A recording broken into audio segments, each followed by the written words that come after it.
हरि गोविन्द गोकुलनन्दन गोविन्द। शतमानं भवति शतायुः पुरुषः शतेन्द्रिय आयुष्येवेन्द्रिये प्रतिष्ठति।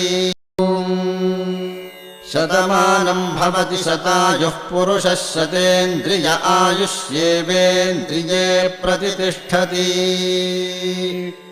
शतमानं भवति शतमानकं शतमानं भवति शतायुः शतायुर्भवति शतमानकं शतमानं भवति शतायुः शतमानमिति शतमानं भवति शतायुः शतायुर्भवति भवति शतायुः पुरुषः पुरुषः शतायुर्भवति शतायुः पुरुषः शतायुः पुरुषः पुरुषः शतायुः पुरुषः शतेन्द्रियः शतेन्द्रियः पुरुषः शतायुः पुरुषः शतेन्द्रियः शतायुरिति शतायुः पुरुषः शतेन्द्रियः पुरुषः शतेन्द्रिय आयुष्यायुषि शतेन्द्रियः पुरुषः शतेन्द्रिय आयुषि शतेन्द्रिय आयुष्यायुषि शतेन्द्रिय आयुष्येवैवायुषि शतेन्द्रिय आयुष्येव शतेन्द्रिय इति शत